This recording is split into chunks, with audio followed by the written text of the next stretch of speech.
l'éclairage public, on y revient souvent. C'est technique aussi, ça. Hein. Mais est-ce qu'il est intéressant, important pour vous de rééclairer la nuit? Moi, je veux bien me lancer. C'est une très bonne question et qui divise énormément. C'est très compliqué. En fait, il y a des gens qui, à très bon escient, demandent qu'on rééclaire plus, et d'autres communes ont pu le faire. Parce que le réseau s'y prêtait. C'est un pouvoir communal de pouvoir demander ça? C'est un pouvoir à cheval entre la commune et l'intercommunal Aurès, mais il n'y a pas d'interrupteur par lampadaire, ni même par rue, ni même par quartier. Il n'y a que des interrupteurs par zone, et Aurès ne s'est pas amusé à cadrer parfaitement aux zones des communes. Et donc, c'est évident qu'il y a des endroits où il en faudrait plus, et par exemple, nous, dans notre groupe, on est assez sensibles à tout un courant qui émerge, qui est la politique communale selon le genre, et toute une série de femmes, notamment en hiver, se sentent relativement insécurisées pour rentrer à certains endroits qui sont leur trajet de retour chez elles, etc. La question qui se pose toujours, c'est qu'aujourd'hui, on éteint de minuit à 5 heures, et donc c'est une question de juger de qui a vraiment besoin de se déplacer minuit à 5 heures. A fortiori, de l'autre côté, d'autres citoyens demandent, et ils ont raison aussi, qu'on continue et qu'on généralise ça. Ça fait énormément de bien à toute une série de personnes en termes de sommeil, et plein d'études scientifiques, médicales l'ont démontré que même quand on a des bonnes tentures, cette permanence de phosphorescence qui passe toujours un minimum à travers nuit à la qualité de notre sommeil, et les LED qui ont une teinte bleue et que l'on rajoute à bon escient pour diminuer les consommations énergétiques, aurait, semble-t-il, une influence sur l'environnement, mais aussi assez mauvaise sur le sommeil humain.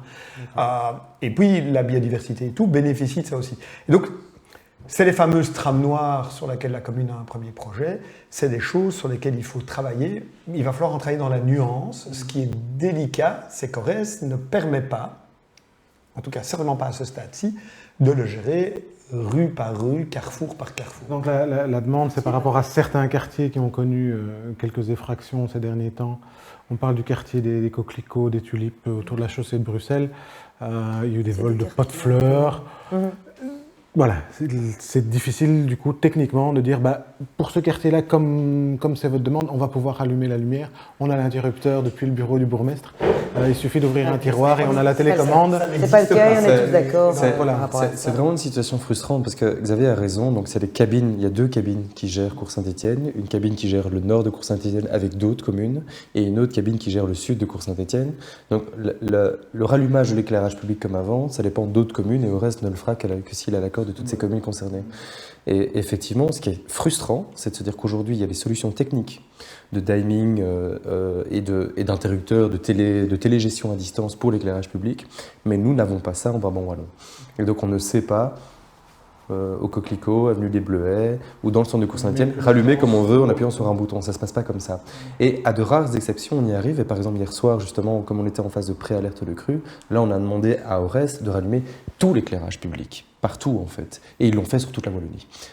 Ce qui est beaucoup plus facile. Ou alors, pour de rares événements, on sait leur demander, mais c'est un ouvrier qui doit passer, ouvrir la cabine de commande, le point de commande, pour allumer un à un les éclairages de la zone concernée. Et donc, c'est vraiment... Enfin, moi, en tant que responsable politique ces 6 dernières années, et responsable aussi du LED, en fait, c'est frustrant de se dire qu'on sait qu'il y a des solutions techniques qui existent, mais malheureusement, et je ne leur jette pas la pierre, mais Aurès n'a pas ces solutions-là à proposer aux communes. Isabelle, peut-être qu'il y avait une envie de... Non, ça s'est dit. Moi, je voulais simplement dire que j'avais entendu certains quartiers qui, effectivement, voudraient... par rapport à une certaine insécurité, en tout cas, pouvoir avoir de l'éclairage public le soir, la nuit.